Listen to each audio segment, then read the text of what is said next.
Assalamualaikum warahmatullahi wabarakatuh. Nama saya Dian Nuriska Hairunisa, jurusan Fisika, angkatan 2018, Universitas Nasional, Fakultas Teknik dan Sains. Nah, di sini saya akan mempresentasikan salah satu materi di mata kuliah saya, yaitu adalah pendahuluan fisika inti dengan judul materi pemanfaatan radioisotop.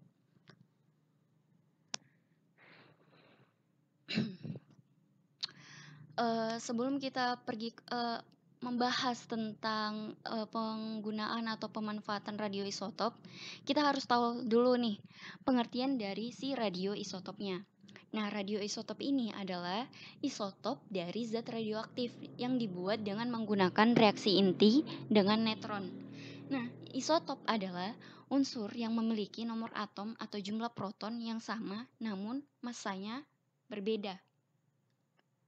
Nah, isotop ini ada yang stabil dan ada yang tidak stabil. Rasio atau perbandingan jumlah neutron dan proton dalam inti atom ini akan mempengaruhi stabilitas suatu isotop. Maka, jika jumlah neutron dan proton yang sama atau rasionya itu 1:1, menandakan bahwa isotop tersebut stabil. Sedangkan isotop dengan perbandingan di luar 1:1 akan menandakan bahwa isotop tersebut tidak stabil.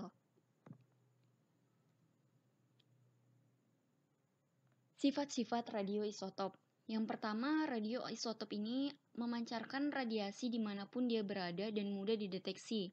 Nah, radioisotop dalam jumlah sedikit pun dapat dengan mudah diketahui keberadaannya, apalagi dengan teknologi pendeteksi radiasi saat ini. Radioisotop dengan kisaran pikogram atau 1/kilotriliun gram pun dapat dikenali dengan mudah.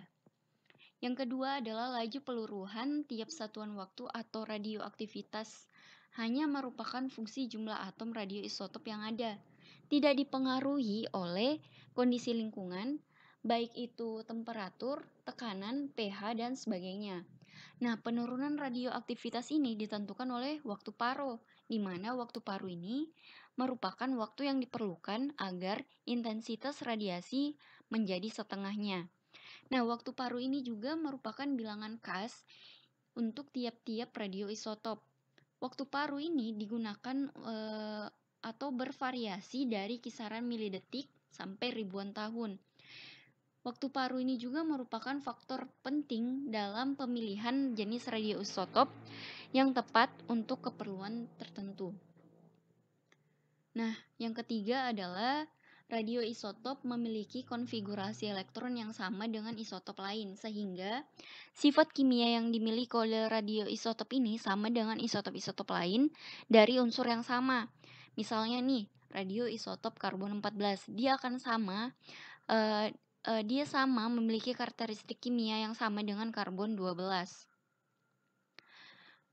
Kemudian ada reaksi inti. Nah, reaksi inti ini merupakan peristiwa perubahan suatu inti atom sehingga berubah menjadi inti atom lain dengan disertai munculnya energi yang sangat besar. Nah, reaksi inti ini sangat berbeda dengan reaksi kimia, di mana pada dasarnya reaksi inti ini terjadi karena tumbukan atau penembakan inti saluran atau target dengan suatu proyektil atau peluru. Jenis dari reaksi inti ini dibedakan menjadi dua, yaitu reaksi fisi dan reaksi fusi. Yang dimana kita ketahui bahwa reaksi fisi dan reaksi fusi ini merupakan salah satu pembentuk dari pembuatan si radioisotop. Nah, yang pertama adalah reaksi fisi. Reaksi fisi ini yaitu reaksi pembelahan inti atom berat menjadi dua atom yang lebih ringan dengan disertai timbulnya energi yang sangat besar. Nah, misalnya nih inti atom uranium 235 ditembak dengan neutron sehingga terbelah menjadi inti atom Xe235 dan Sr94 disertai dengan timbulnya dua neutron yang memiliki energi yang tinggi. Nah, dalam reaksi fisi yang terjadi akan dihasilkan energi kira-kira sebesar 234 MeV. Dalam reaksi fisi ini akan timbul reaksi baru yang berenergi tinggi. Nah, neutron-neutron yang timbul akan menumbuk inti atom berat yang lain sehingga akan menimbulkan reaksi fisi yang lain. Hal ini akan berlangsung terus-menerus sehingga semakin lama, maka akan semakin banyak pula reaksi inti yang dihasilkan dan dalam sekejap dapat timbul energi yang sangat besar. Nah, peristiwa ini tuh disebut juga sebagai reaksi fisi berantai.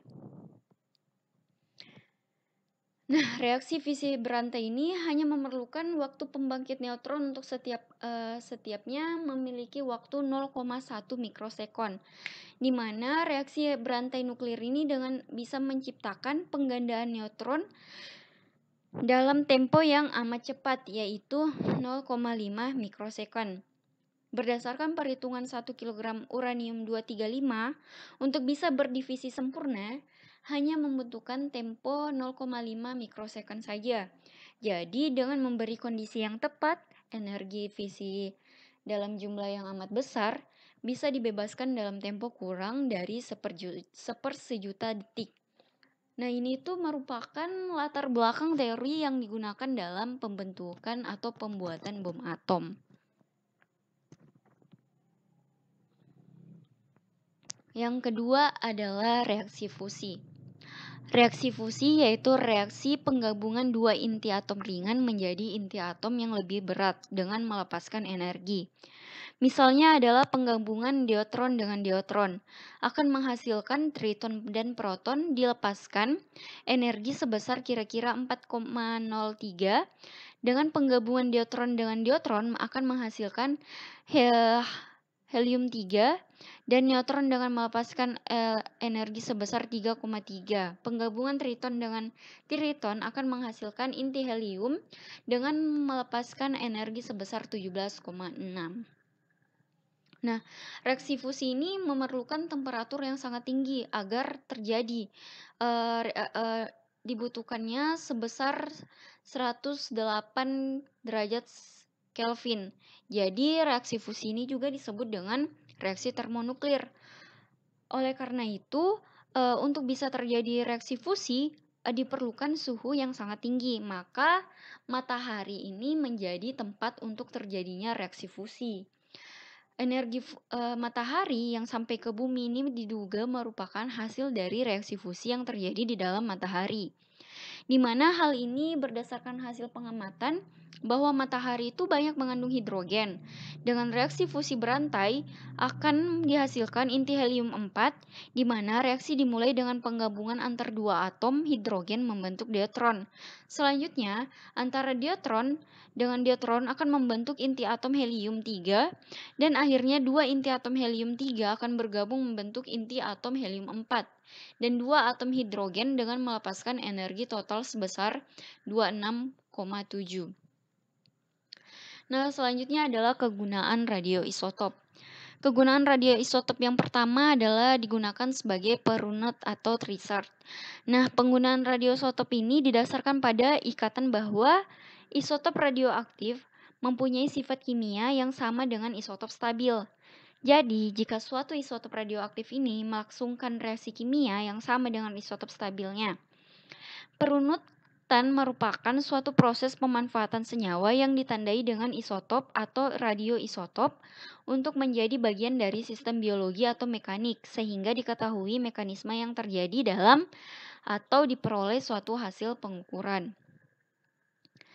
Nah, yang pertama ada in vivo. In vivo ini adalah pemasukan radioisotop ke dalam tubuh melalui saluran pernafasan, melalui mulut, ataupun suntikan. Kemudian ada in vitro, yaitu pemasukan radioisotop dengan direaksikannya bahan-bahan biologis seperti cairan lambung, urin, dan sebagainya yang berasal dari tubuh pasien. Nah, selanjutnya adalah radioisotop sebagai sumber radiasi. Penggunaan radioisotop sebagai sumber radiasi ini didasarkan pada kenyataan bahwa radiasi yang dihasilkan zat radioaktif dapat mempengaruhi materi maupun makhluk. Jadi radiasi ini dapat digunakan untuk memberi efek fisik, efek kimia, maupun efek biologis. Nah, pemanfaatan teknik nuklir radiasi yang dilakukan di bidang peternakan, terutama di subbidang kesehatan ternak, yaitu untuk melemahkan patogenesis penyakit yang disebabkan oleh virus, bakteri, dan cacing. Lead bank, pemanfaatan radiasi telah menghasilkan radiovaksin, regen diagnostik, dan pengawetan. Selanjutnya ini adalah kegunaan radioisotop berdasarkan jenis sinar yang dipancarkannya. Nah, itu yang pertama, sinar beta digunakan untuk menentukan letak kebocoran pipa saluran minyak atau cairan ataupun gas yang tertimbun dalam tanah. Mengukur ketebalan kertas serta pancaran sinar beta karbon C14 dari fosil dapat digunakan untuk memperkirakan umur fosil. Nah, sinar alfa ini ditembakkan pada inti suatu atom untuk menghasilkan radioisotop. Nah, selanjutnya ada sinar gamma. Sinar gamma ini digunakan untuk radioterapi, yaitu untuk membunuh sel kanker, sterilisasi alat-alat kedokteran, sterilisasi pada makanan dan pengawetan makanan, menggunakan untuk mengukur ketebalan baja, mendeteksi datangnya pasokan minyak atau cairan dari jauh yang disalurkan melalui pipa-pipa, membuat varietas tanaman baru yang tahan penyakit, dan dimanfaatkan pada pembuatan radiovaksin. Nah, ini manfaat berdasarkan unsurnya, unsur-unsur radioisotopnya. Di sini ada mencari ketidaknormalan pada tiroid atau kelenjar tiroid, ini dalam bidang kesehatan maupun hidrologi. Jadi pemanfaatan radioisotop itu sudah digunakan dalam berbagai bidang. Itu bisa kita lihat unsur-unsur yang digunakan. Nah, selanjutnya adalah kegunaan radioisotop yang lainnya. Bisa digunakan untuk sterilisasi radiasi alat, memeriksa ketebalan suatu material, mengetahui mekanisme reaksi kimiawi suatu senyawa, mencari jejak air di batuan, mempelajari mekanisme fotosintesis, dan mempelajari kecepatan aliran sungai. Nah, sekian presentasi saya tentang pemanfaatan radioisotop. Terima kasih telah mendengarkan. Bila ada kekurangan, mohon dimaafkan. Wassalamualaikum warahmatullahi wabarakatuh.